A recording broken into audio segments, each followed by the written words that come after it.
So we're trying to figure out a lot of different ways to move him. 1 week he might be doing this, and then next week he'd be doing something else. So Paul Gunther, who was with me in Cincinnati and in Minnesota, does a great job with protections, and he spends a lot of time with Micah, and so we kind of sit down and think about a lot of different ways. We're trying to get him one-on-ones as many times as possible.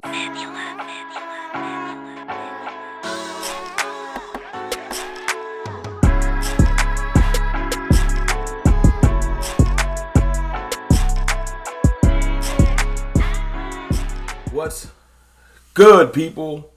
It's your boy, Mr. Rome, Cowboys Fan Talk, right back like I never left.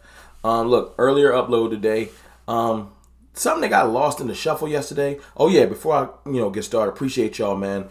The subscriber love has been, y'all been through the roof with it. I appreciate y'all, man. Trying to get to 27K before the season starts. You want to join the team? It's as simple as hitting the subscribe button. That's how you join the cartel. This got lost in the shuffle of yesterday of the contract not signing, but the contract getting close, reported by Pretty Ricky on Twitter. The battle that ensued, a lot of back and forth, a lot of just excitement and everything like that. This interview yesterday from Mike Zimmer and the Musers, I'm not too familiar, radio station, I think out of Dallas. They were talking to Zim about what's going on. They talked to Zim about what he wants to do with Sam Williams, with Sam Williams as a replacement for Sam Williams. They talked about what he expected to do with Sam Williams, kind of gives a peek behind the curtain on a little bit of strategy and things like that. But it got lost in the shuffle. So first and foremost, I want y'all to hear what Zim says about, what he had planned for Sam Williams and his plan for replacing him or figuring out what to do going forward as we out here shopping for DNs. At least that's what's been reported by David Moore. But check this out. You got dealt a really tough blow yesterday with Sam Williams going down. We've been talking about this morning just how key a member, what sort of plans did you have for him this year? Well, yeah, we had a lot of big plans for him. He was going to play an awful lot, probably, I'm guessing 75% of the time, 70% of the time. So, it would be a big loss, but we'll just have to, move some chess pieces around and try to figure out other ways to do things. But look, that's sometimes you just need to hear it from the horse's mouth or the person that's in charge. It makes me a little bit more saddened to hear that they did have big plans for Sam Williams. Sam was more than likely aware, but that ACL tear really changed a lot of things for this team, for him, of course, and I'm hoping that we bring somebody in that you're not going to find too many Sam Williams laying around. Just the athleticism and what he could bring to the table. But another player that could fill that role. You might not find the same player. Fill the role. Who could be a pass rusher that can, stop the run? I think Carl Lawson has a chance at it. I know that Yannick Ngakoue could, but I don't know if we're going to be in his price range. I know he won a little bit of money. So let's see. He also talked about Micah Parsons, man, and he wanted to talk about where and why. Like, he kind of talked about the previous administration or Dan Quinn for, can't put it together, and why he feels like, I'm trying not to hate on Dan Quinn, but it's hard to not sound like you hating on Dan Quinn because he did great things for us. But I'm going to let you listen to what Mike had to say. And then y'all let me know in the comments how you feel. I don't think he's throwing shots at Dan Quinn. I think he's more so just saying, listen, they could have did so much more with Micah. And I'm going to do so much more with Micah. Moving him around and things like that. So y'all just take a listen to Zim and you let me know what you think. Probably the most talked about chess piece you have is Micah Parsons. And I heard Mike McCarthy a couple of days ago said that Mike Zimmer will use him in some different ways this year. And I know you don't want to tip your hand, but how do you view him in his abilities and maybe any drawbacks he has? What kind of a piece is this to work with? Yeah, I'm not sure that he couldn't play any position out there, to be honest with you. He's got great acceleration, great quickness. He's extremely brilliant. He's got power and strength, and so we're trying to figure out a lot of different ways to move him. 1 week he might be doing this, and then next week he'd be doing something else. So Paul Gunther, who came with me, who was with me in Cincinnati and in Minnesota, does a great job with protections, and he spends a lot of time with Micah. And so, we kind of sit down and think about a lot of different ways. We're trying to get him one-on-ones as many times as possible. A lot of playoff games and games that they had struggled with last year. There was a lot of, they knew where he was, and they found him, and they did a good job. And sometimes we're going to have to use him, that, hey, we all know, the offenses are going over there in Micah Parsons. Well, we're going to be bringing people from other sides. So, they can't just sit there and key on him. How much different do we have the question of how much will the average fan watching your defense this year look at it and say, well, it's a lot different than what Dan Quinn used to do, or is it pretty similar, do you think? I think it'll be different. I think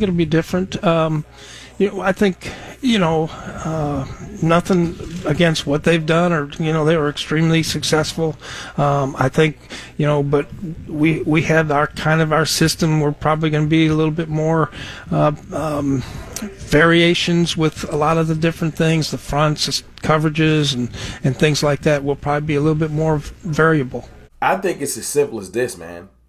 Zim got a chance to eat. We played against Zim before, when Quinn was the defensive coordinator, before Zim lost his job, I believe. He's familiar. He studied what we were doing, and for lack of better words, man, things just got stale. Dan Quinn would talk about, we gonna move Micah around and do all this stuff, but we hadn't really moved him around as much, except for maybe just sometimes shoot him up the A-gap since his rookie year.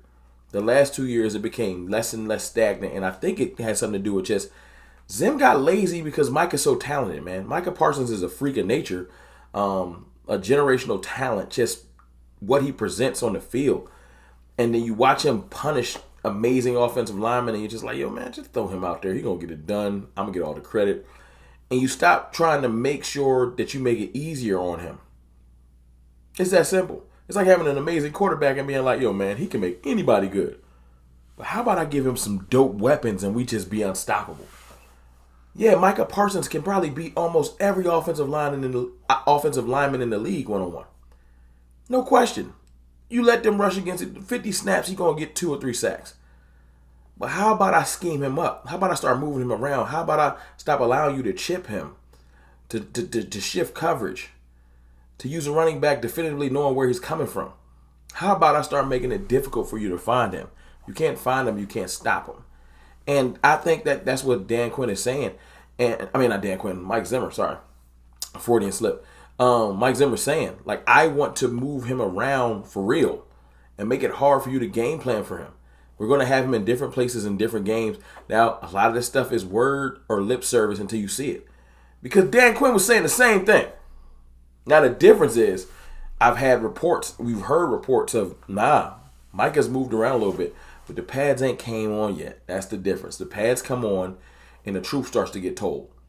We're about to see a lot of truth today when the pads come on. We're about to see what's going on with our deep tackle room. We're going to see what's going on with our running backs. 100%. The pads come on. Things change. People that win the underwear Olympics or, previous pad stuff, sometimes they disappear when the pads come on. Now, Micah's not going to disappear. That's not what I'm saying. I'm saying once the pads come on, we'll start to see legitimately what they're trying to do with this defense. And I'm not going to give it all up because our practices are public. I'm sure other teams got spies there and stuff like that. But we will definitively see, D-Law's on different sides. And just different small things that will tip their hat that they are legitimately trying to put Micah and this team in the best place possible. I'm going to end this with letting you hear Mike Zimmer talk about the importance of doing your job. Just listen. I think if we get them to understand that, one person screws up, it messes things up for 10 other guys. And so I'm different with different guys, honestly.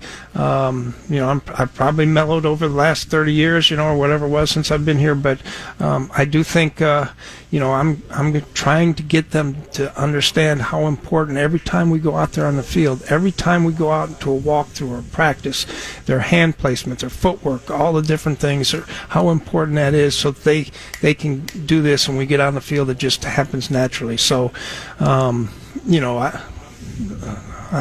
I'm just going to try to be. I'm going to be myself, and if I get upset, then I get upset. I just wanted y'all to hear it because that's so important. It's stupid, and I feel like we lost a lot of discipline in the Dan Quinn era over time. Maybe when he came in, we were more disciplined, but it was just go get the go get the quarterback, pass rush. Discipline and attention to detail just kind of went out the window. I want y'all to know that I feel like Mike Zimmer is going to emphasize that, and that just doing your job and knowing it affects everybody else in the field will change things for us. But look, man, pads on today. They're probably practicing as this video is out. You know what I'm saying? I'm live streaming later. We're going to talk about what happened with the pads and everything like that. I just wanted to touch base with y'all midday because I feel like this interview kind of got lost in the shuffle, and there's so many gems in it. Shout out to the Musers, that's the one that you can find it on Twitter if you look hard enough. It's your boy, Mr. Rome, man. I'm going to get ready to holler at y'all later.